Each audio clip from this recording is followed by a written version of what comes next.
gang, it's your old buddy Platt back with another episode of One Gallon Brewing. Today we brew a brown ale. So let's go.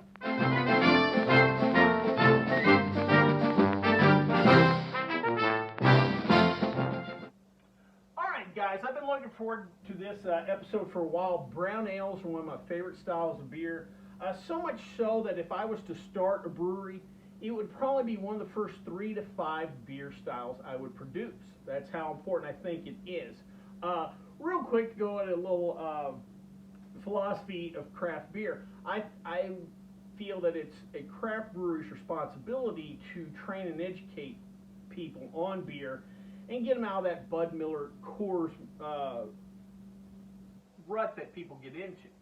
One of the great beer styles for that, I think, is brown ale. If you want to get people from that, Miller Lite drinking to eventually trying things like stouts and porters, you can't make that leap too quick. Brown ale is really a great beer to start getting them into that darker, maltier world of beer. Similar like what I talked about with blonde ales. Blonde ale is a very approachable style that will help get you out to things like IPAs or whatever in the future. Brown ale, same way.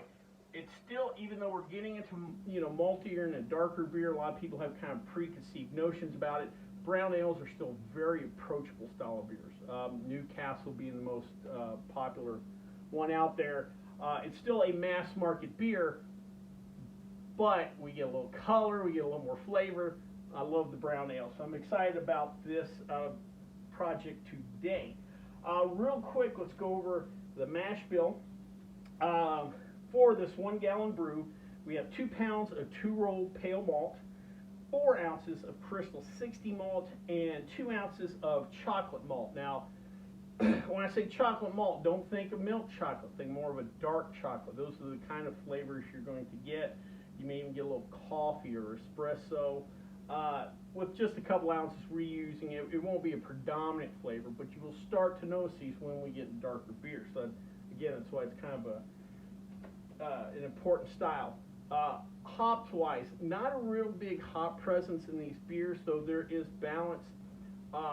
There is a difference between the English version of this beer and the American version of this beer. The American version tends to be more hopped aggressively.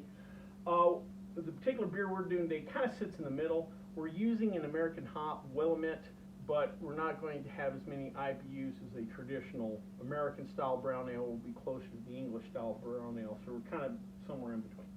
Well, with that being said, let's get to brewing a brown ale. All right, let's get everything going. First, we have 2 gallons of water. We're heating up to 160 degrees to do our mash in. 2 gallons is going to be our total water volume for this.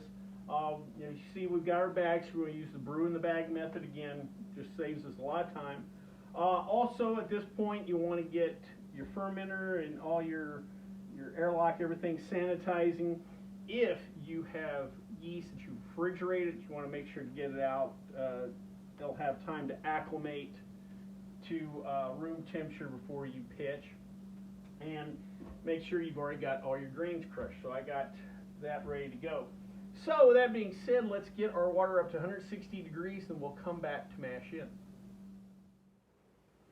Alright gang, so we're got up to 160 degrees. We kind of overshoot the temperature that we need. We're really shooting for about 154 degrees, but when we dump in the room temperature grains in there, it's going to drop the temperature though. So that's kind of why we do that. Let's go ahead and add our grains in. You want to do this a little slowly so you can make sure you're stirring. You don't want any dough balls. Ruins your mash efficiency and just something you want to avoid. Alright. Dump it all in there. Alright, got it all in. Let's give her a good stir. And once we get everything stirred in, we're going to cover the top, turn off our heat, and we're going to let this sit for 1 hour. And in the hour is when the enzymes kick in and we start to convert the starch to sugar. So let's come back in 1 hour.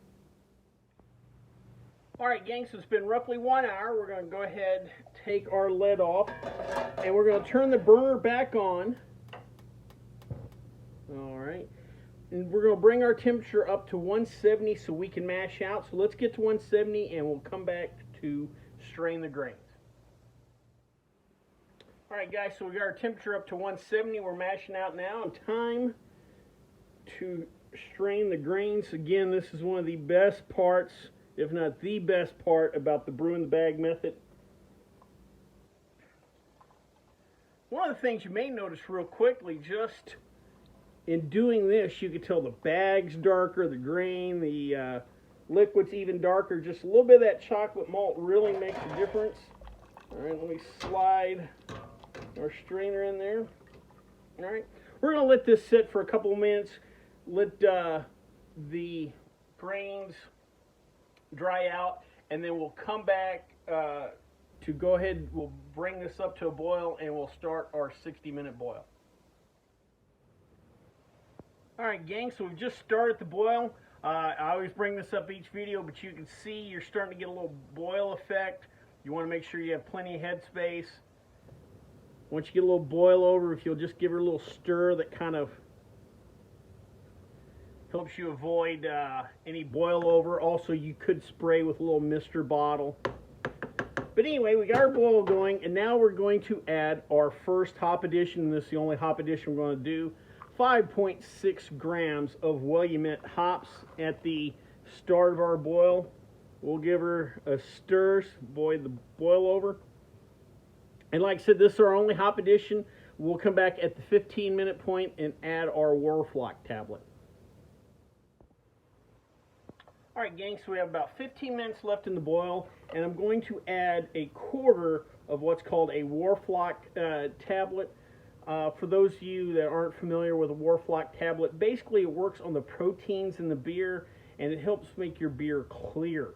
Not only do we want to make a good tasting beer, we want a visually good looking beer. This helps clear the beer. Standard Whirlfloc Tablet works for a 5-gallon batch, so roughly about a quarter of a tablet for this 1 gallon. Anyway, we're going to let the boil finish up in 15 minutes, and we'll come back to chill our wort.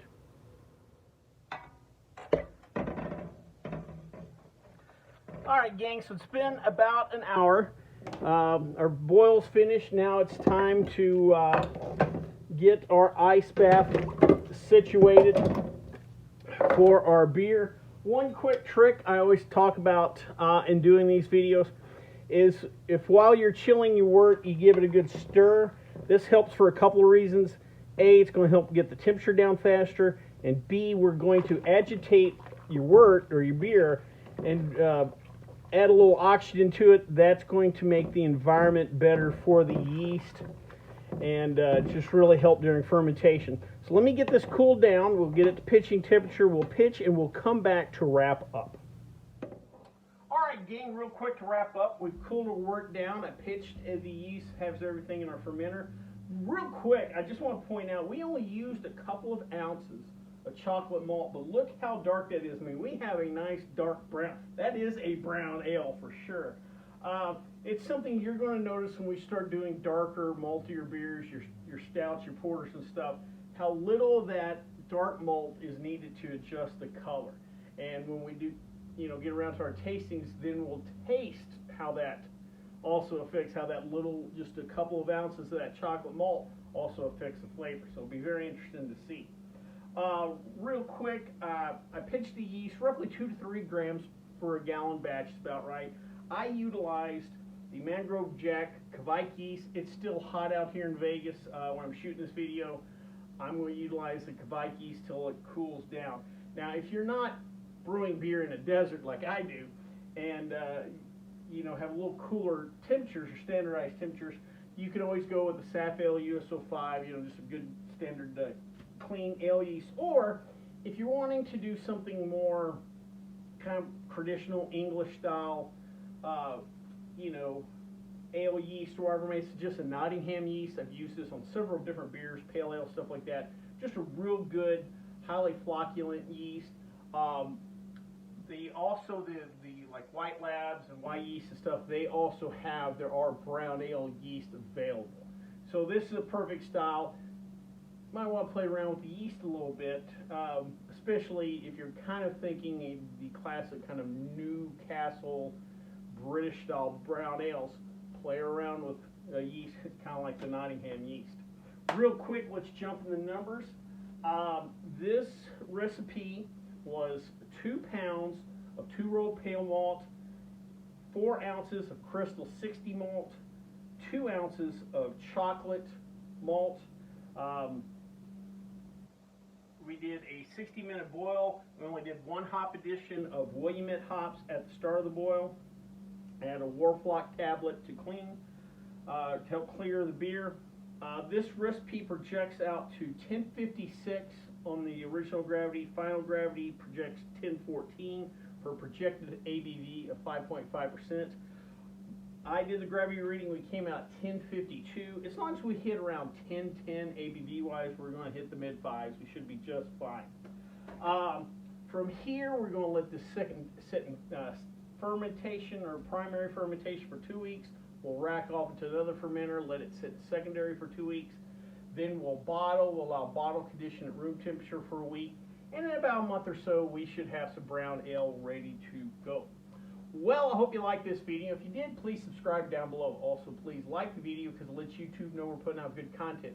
If you have any questions, comments, concerns, or beer styles you'd like me to try to produce, please leave them in the comment section, or you can always contact me on the Twitter page. Till next time, bottoms up.